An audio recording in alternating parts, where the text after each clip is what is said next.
YouTube, what's going on, y'all? I already know niggas are gonna be mad at me. I'm not even gonna say my fault. I just didn't feel like uploading, bro. I had shit going on. Alright, my fault. I got a new V. I got shit going on at work. I'm working overtime and shit. We getting back to back snowstorms, nigga. Like, you feel me? Listen, the videos had to get put on pause for a minute, bro. Niggas had to grind so I could be still good. You know me? But our returning viewers, welcome my new viewers. Make sure y'all sub up. We on the road to 2K. Y'all ain't off the hook, nigga. Come on. But anyways, we are reacting to a person we have not reacted on this channel yet, but I am a longtime fan. If you're not familiar with I'm Kevin, he does a lot of anime recap videos, and just the way he be breaking shit down and be making jokes in the video is fucking hilarious. So we're gonna get absolutely fried out of our mind and react to the new Kevin video. So I hope y'all grab a snack, grab a drink. Make sure you pack your bong or roll up if you gotta do that. Make sure you go to the bathroom, and I gotta take a second to say what's up, man. I gotta show out. Damn. Is it crazy? Like, this YouTube channel. Damn, I'm about to get personal real quick, but y'all just gotta deal with that because it's my video. I want to show y'all the new V and shit, but then like it creeps in the back of my head. It's like, nigga, nobody cares. Like, you got like 1,500 subs, nigga. Nobody gives a fuck. But like, it would be cool to like go back and like, what if I did become a big YouTuber one day, and then like y'all see me in the Hondeezy like at the start, like, feel me? But it is what it is, man. Maybe one day, maybe when it get warm out and shit, and I can do some more shit to my car. But let's tap in, man. I'm tired of these niggas always online telling me Maki ain't about this, Maki ain't about that. She a fraud with Yuji and them. Never putting in no work. Shut the fuck up. Y'all niggas ain't no shit. All y'all motherfuckers talking about Maki ain't no hitter, Maki ain't this, Maki a fake. Shut the fuck up. Y'all don't live with that nigga. Motherfuckers, stop complaining her like that. Them niggas savages out there. If I catch another motherfucker talking sweet about Maki, I'm fucking beating their ass. I'm not fucking playing no more. Know them niggas roll with Lil Reese and them. This episode was so different. Bro, getting into his editing bag real quick? Today is a special day. I told y'all the next time you gonna see me is when that Maki episode dropping. Boy, I was not disappointed. Kev, why are you praising Maki? Maki ain't do nothing, Kev. What does she do to deserve this praise? I see potential. If you need a financial advisor or someone to put your money into stocks, hit me up. Clearly, I understand long-term investment. I can proudly say I was a Maki fan since day one. I'm not a manga reader either, so I was in the mud fighting for my life defending her. I kept saying, just wait, they're not gonna waste her character. Especially after season 2, when we found out she is deadass just a woman version of Toji, I knew I had to be patient. And today that patience paid off. Now before we get to that, let's do a quick overview of the episode last week. It's pretty much explaining the rules of the Culling Games and what their next steps are. I'm gonna go over it to the best of my ability. If I get something wrong, just correct me. So, Kenjaku. His objective is to force the evolution of mankind throughout Japan. And the way he's trying to do it is by fusing mankind with Tengen. Why Tengen? Well, Tengen is the only one possible this plan can work with. She's immortal, been alive for over 1,000 years, and at this point is more closer to being a system than to an actual human being. Her role is regulating cursed energy throughout all of Japan using barriers, and everyone in the country exists within those barriers, within her influence. So getting to Tengen means getting to the entire nation. Now previously this wasn't possible. She couldn't just fuse with anyone. Similar to how Yuji is a rare being who was able to be Sukuna's vessel, Tengen also needs a vessel, the Star Plasma Vessel. However, the only person who was capable of being said vessel got her shit blown smooth off. And it's been 12 years since then. Now she's able to fuse with someone other than the vessel. And whoever fuses with her now will become something more than a sorcerer. A whole new being entirely, and that's what Kenjaku wants. Now Tengen is able to keep her form as well as her sense of reason thanks to her barrier techniques. But that doesn't go for the other niggas. If she fuses with all those people and even one went out of control, the world will end. She said because evil was spread to everyone instantly, there would be no boundaries between individuals. The impurities of 100 million would flood the world.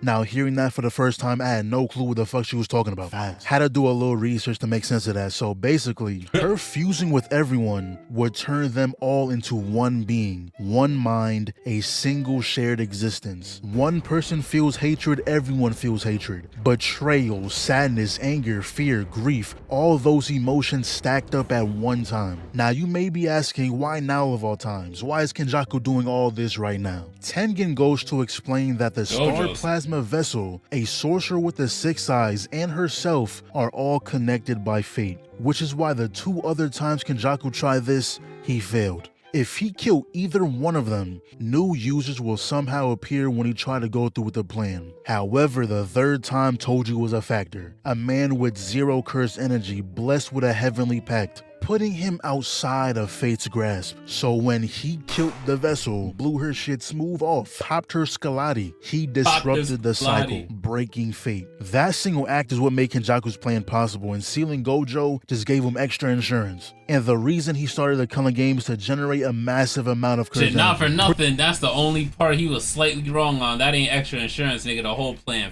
failed if Gojo out, nigga. Pretty much preparing humans to be fused with Tengen. 5 minutes. And remember how I mentioned there's a lot of rules to the Culling Games? Yeah, one of them prevents the game from ending. Wow. But there's also another rule. If you get enough points, you can add an additional rule. So that means they have to participate in order to create a way out of the game. They also came here to figure out how to free Gojo. Tengen simply had a fucking back door to the seal that was used on him. Now, of course, you can't just open it and free him. The person with the front half is the one with the authority. You'll need to find something or someone, some girl named Angel who was also around since 1,000 years ago, who can extinguish cursed techniques. So here's the game plan. Yuki and Choso will stay here to protect Tengen. Yuta will participate in the Culling Games right away to gather some information. Megumi and Yuji will go see Akari, who I've heard so much about. Seen that nigga dancing at some point. But they need to find a way to recruit him no matter what. Apparently, he's just as strong as Yuta. And finally, Maki will go to the Zenin house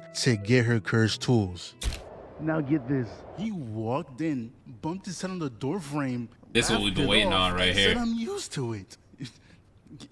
Used to what? What is he used to?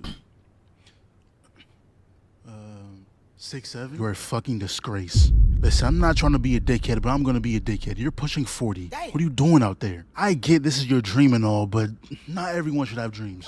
This is not for you. You're absolute ass. That's one of the worst performances I ever seen in my life. I almost walked on that stage and slapped you for saying that bullshit. So this is Takaba, another one of those characters who I always hear about, but don't know a single thing about him. Anyways, it's about time we get to the meat and potatoes. So she pulls up, and of course the first person we see is Naoya. This dude is carrying misogyny on his back. When you look up the word, misogyny his on face his pops up. back. He was like, Damn, you can't use Jujutsu, you can't see cursed spirits, and you're chopped. A triple whammy. What is your purpose? just had to walk away. Not for nothing, that is pretty much exactly what the nigga said too. He's like, and you even got your looks going for you no more, but like, why is you even here?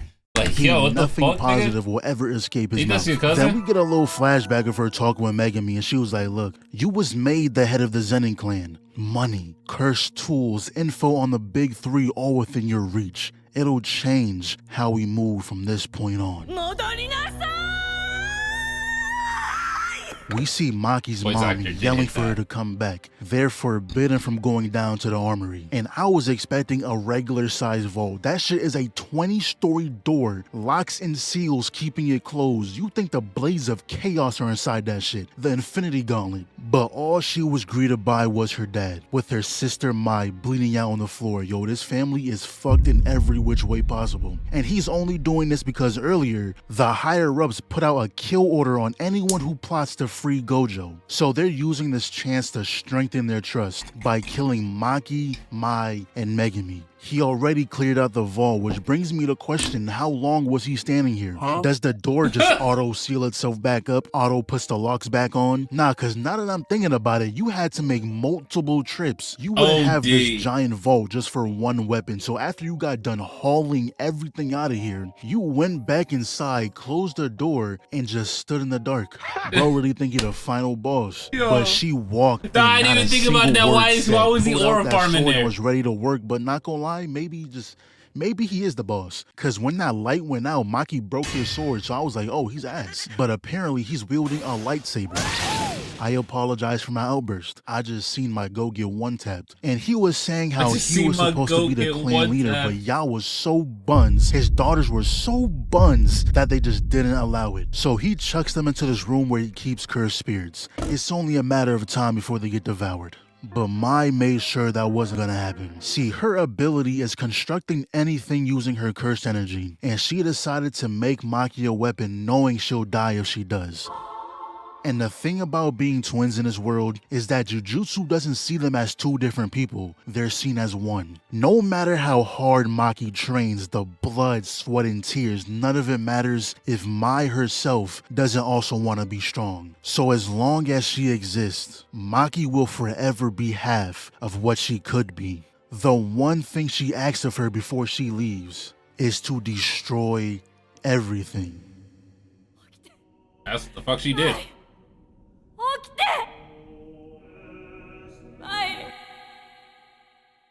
Huh? What? Oh.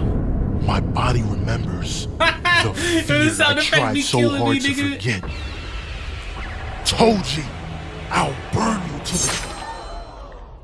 Ladies and gentlemen, it is time. My goat has risen. Took the top off that bitch ass nigga's head. Type shit that'll make a grown man cry. I've been waiting so long, so patiently for this moment. She goes up to the top floor dual wielding, and setting these little grunts is so disrespectful. 4 of y'all gone. Next. Wasting no time just walking you down. That one got his sternum caved in, head sliced, arm chopped, flips over with a double kill here. Enjoy that. Are y'all just gonna keep coming in one by one? Come on, jump me. All of y'all at the same time. Let's make it interesting. And he's gonna come in doing all this extra shit. Fuck out of my face. No look double kill, and this shot right here is hard. I ain't never see a floor angle, but they done changed it to black and white. Killed like 10 at one time. 2 more ran in, immediately decapitated. Weave, broke the sword, chopped him in 2. She then tomahawked her primary, and that shit got jets on it. Stood in the middle, allowed the sword to do the work, but she said, hold on, y'all think it's safe up here? No, please. Massacred everyone upstairs, so she jumps back down, speed blitz like 20 of them, limbos the sword, yeah, give me the main. She's out here ice skating on blood. And I guarantee this guy stood back here for a reason. He didn't even have a sword in his hand, no weapon of protection. He was about to play dead. She ain't giving a chance. So she runs back into the crowd, took the boy's arm, cuts off his torso, and this dude got the most unfortunate death. You didn't even go out to the person annihilating your squad. You went out to the random pair of forearms she happened to chop off. And then she proceeds to... I don't even know what she did. But everyone in the room is now dead. Yo, did y'all kill her yet? Huh? Great Neptune! And this random old man was just in the cut, conjuring up some spell which frankly did not a thing. All these explosions, the giant hand, she gave not a single fuck. In fact, she broke out of it with ease, got straight in his face. Now, these guys are considered the strongest sorcerers the ZENIN clan has to offer, so finally, we have some comp. Psych, I lied. She broke his sword and snatched his fucking throat out. And the universe must really not like this guy. His broken sword came back, struck him in the back of his head. Anyways, I never even saw that. What? Was this nigga going frame by frame watching this bitch? Wait, when did that happen? She broke his sword and snatched his fucking throat out. And the universe must really not like this guy. His broken sword came back, struck him in the back of his head. Anyways, on to the next. And I think she's going for a world record. Is that the second throat she done snatched? Then the other guy uses some gravity technique, but it don't really matter because she smiles and started forcing her way out of it. And this dude is taking his sweet time to hit her. The other guy was like, yo, what are you doing? Are you ore farming out there, nigga? Are you serious? This is not your episode. Shit, they don't even know your name. Our clan only exists because Toji allowed it. She's become exactly what we feared. Took the dude like 40 seconds, but he finally attacked. Did some punch nuke, and bro over here was like, yes, you did it, man, you did it. She walked out holding his head, tossed that motherfucker into the river, and finally Naoya shows himself. I wanted her to beat his ass since the first episode, and Mappa, my goodness, y'all cooked. Naoya is slightly better than I expected though. He won this exchange. And he was like, shorty, you are not Toji. You better calm all that down. But not gonna lie, it's a known fact. Your punches do no damage. Look soothing even, like a nice massage. All the damage you're doing is not from you. It's from the mountains you're throwing her into. Perfect evidence. What is she doing? Got thrown through everything possible and she's out there enjoying the breeze, bro. Your ass. So she plants her feet, coming to a complete stop. Naoya is coming through at top speeds, blowing through mountains, thinking, ha, I know your game plan. You're trying to tank my hit straight on. As if I'd be that stupid. Yeah, like I said, your ass. I'll let the camera spin around a few times, make sure they get your good angle. This may be one of the rare times we got 4 replays. Usually it's 3, but half of his skull got crushed. And then she casually goes back into the house. Ma, yo ma, where you at? Now she does get taken out too, but made sure Naoya wasn't getting out of this. So after that, the Gojo and Kami clan sent a proposal to the higher ups. No cap, bro. Naoya didn't die on screen, bro. That nigga's gonna come back. Somehow, some way, he's coming back, bro. Move the ZENIN clan from the big 3. Let's go ahead and give that a round of applause. This might be my favorite episode JJK has ever produced. My fellow Maki defenders, let's all enjoy this day. Maybe fire up the grill. It's a special occasion. Until next time. Yeah, bro, that episode was fucking nuts, bro. If you're not tapped into JJK, you fucking up, bro. And if you're not tapped into Kev, you fucking up. If you're not subbed to me, you super fucking up. So make sure I do that, man, and I'll catch y'all in the next one.